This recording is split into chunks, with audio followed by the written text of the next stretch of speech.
Praise the lord. అందరికీ దేవుని నామములో అందరికీ వందనాలు.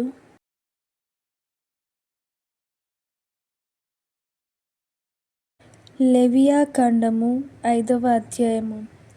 ఒకడు ఒట్టు పెట్టుకొనిన వాడై తాను చూచిన దాన్ని గూర్చి గాని తనకు తెలిసిన దాన్ని గూర్చి గాని సాక్షి అయి ఉండి దాన్ని తెలియచేయక పాపము చేసిన అతడు తన దోషశిక్షను భరించును.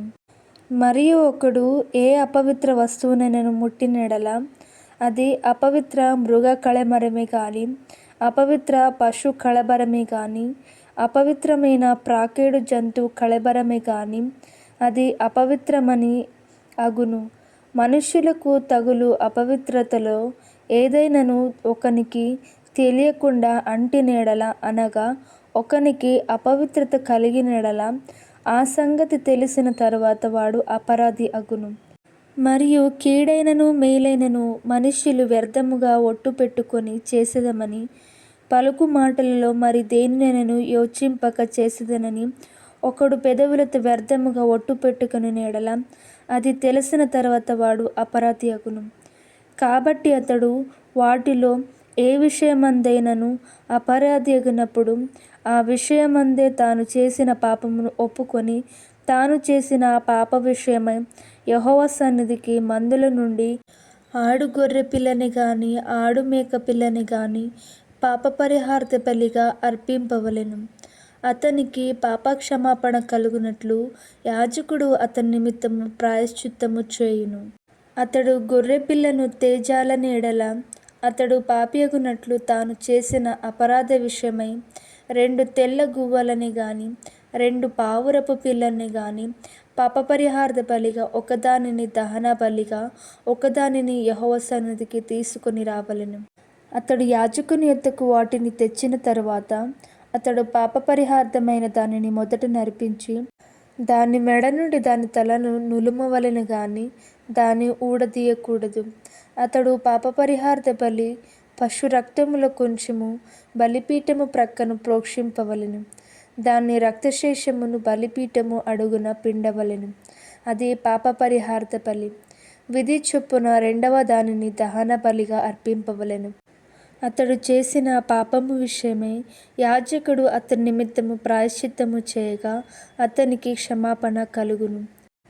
2 తెల్ల గువ్వలనైనను 2 పావురపు పిల్లలైనను తనకు దొరకని పాపము చేసినవాడు తూమెడు గోదుమ పిండిలో 10వ వంతును పాపపరిహారార్థ బలి రూపముగా తేవలెను. అది పాపపరిహారార్థ బలి గనుక దాని మీద నూనె పోయవలెదు, సాంబ్రాణి దాని మీద ఉంచవలదు. అతడు యాజకుని యొద్దకు దానిని తెచ్చిన తరువాత యాజకుడు జ్ఞాపకార్థముగా దానిలో పిడికెడు తీసి యెహోవాకు అర్పించు హోమ ద్రవ్యములు రీతిగా బలిపీఠము మీద దానిని దహింపవలెను. అది పాపపరిహారార్థ బలి. పై చెప్పిన వాటిలో దేని విషయమైనను పాపము చేసిన వాని నిమిత్తము యాజకుడు ప్రాయశ్చిత్తము చేయగా అతనికి క్షమాపణ కలుగును. దాని శేషము నైవేద్య శేషము వలె యాజకుని దగును. మరియు యెహోవా మోషేకు ఇలాగు సెలవిచ్చెను.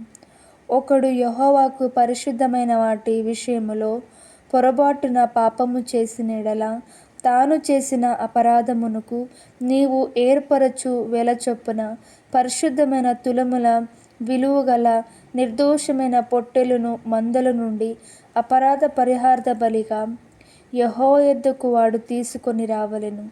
పరిశుద్ధమైన దాని విషయములో తాను చేసిన పాపము వలని నష్టము నెచ్చుకొని దానితో 5వ వంతు యాజకునికి ఇవ్వవలెను.